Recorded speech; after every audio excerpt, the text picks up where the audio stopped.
Bundled subscriptions cost 26% more than buying services separately, and you still pay for channels you never watch. Some users report their bills increasing after bundling, though the exact percentage can vary. Recent surveys suggest Americans spend a significant amount monthly on digital subscriptions, with many expressing a preference for bundles. So why do we keep choosing the thing that can cost more? What did Disney actually do at around $20? And if you barely open half those apps, why are you still paying? What we all think is simple. Bundles are supposed to be the Costco move. Buy more, pay less. Fewer logins, one bill, a clean tile on your home screen that says one price, endless entertainment. That's literally the line on more than one bundle page. You tap, you feel smart, you move on. I thought that too. I mean, who doesn't want fewer passwords in a deal? But that picture doesn't match reality. And the numbers don't care how tidy the homepage looks. I'll be honest, when I first heard people claim bundles can cost more than a la carte, I rolled my eyes. Then I checked the receipts, public pricing pages, earnings calls, industry surveys, and the timeline stopped making sense, because what looks like a discount behaves more like a toll. Here's where it gets interesting. In US streaming, Disney has offered bundles combining Disney+, Hulu, and ESPN services, sometimes around the $20 price point. On the surface, strong value. The homepage shouts save, ESPN's logo adds weight, and you feel like you covered kids, grown-ups, and sports in one move. The conflict. A ton of people don't watch all three.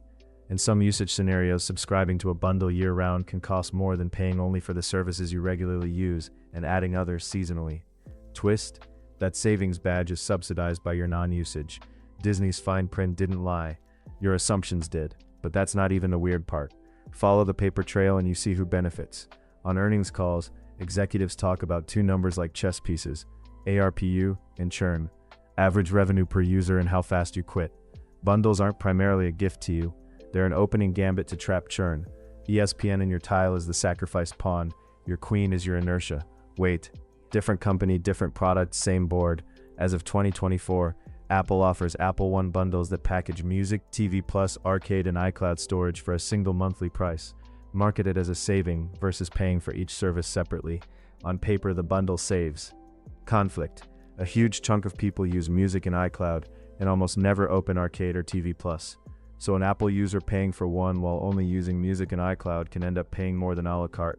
Twist, Apple isn't just selling content. It's lifting ARPU and deepening device lock-in. Apple has highlighted services growth and record revenue and earnings, driven by subscriptions. Translation, the bundle works even if you ignore half of it, especially if you ignore half of it. And this is the part that actually matters. The economics don't care whether you ever open the extra apps. They care that you don't cancel the whole thing. Okay, but wait, there's more. In 2024, Comcast rolled out Stream Saver, Netflix with ads, Peacock, and Apple TV Plus for about $15 a month if you're an Xfinity internet customer. It's marketed as a perk. The conflict. To get that price, you need their internet, a higher margin service, and the bundle includes at least one service you might never watch. Twist. This is a churn anchor for the product Comcast really cares about, broadband. Brian Roberts didn't have to say breakage on a call. The structure says it for him. One price, 3 logos. You only need to use one for the bundle to keep you. And this is where it gets more interesting. Many bundle subscribers report paying for at least one service they seldom or never use. That's not random. Who benefits? The seller who turns your non-usage into margin and your indecision into retention. Stay with me, this gets weirder. Some surveys estimate households waste hundreds of dollars a year on unused digital subscriptions. Not all of that is bundles, but bundles are great at hiding that waste because they turn 3 separate cancel decisions into one hard-to-make cancel decision. You don't want to lose Hulu for your show. Your kid uses Disney+, so ESPN stays even if you only care in June. This is a classic decoy. In chess terms, that extra service is a knight parked on a useless square, not there to win, there to block your king from moving.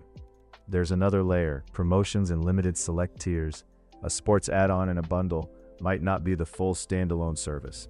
A TV Plus perk inside a carrier bundle might run only a few months, unless you dig into the app and redeem. Carriers love perk bundles for this exact reason. Redemption friction. If you never activate the perk, your bill doesn't drop, your perceived value stays high, and you nod along thinking you're paying less for more. You'd think the hard part is the price. Nope, the hard part is the activation friction you never push through. And here's where you come in. You've probably noticed you add a bundle for one show, then forget to kill it when the finale ends. That's not a personal failing, that's a design. Autopay plus a multi-service package turns off seasons into profit seasons. Don't miss this detail. The billing calendar is not your viewing calendar. Sports runs on months, your bundle runs on years. That mismatch is the silent fee. Now hold on, because this next piece doesn't fit at all. There's one detail I haven't told you yet, and it changes everything. Hold that thought. And this is exactly where most people make it too personal. Because a lot of the time, nobody is trying to trick you. The mechanism itself is enough. Bundling works because of 3 boring levers: price, breakage, and churn reduction. If Disney can get families, sports fans, and casual viewers to accept one blended price, they capture more from the high-value folks while keeping the low-value folks paying through off months. Apple One keeps you in the ecosystem, even if you only open music. Comcast keeps your internet line safe because you don't want to mess with the bundle, even if Netflix with ads isn't your thing. And here's the part I almost missed. That unresolved detail has a name inside companies that deal in packages: breakage. The margin on the stuff you pay for and don't use. Gift cards are famous for it. Subscriptions have it too. When a bundle is priced, there's an implied breakage baked into the model. That overage you feel isn't an accident, it's a budget line.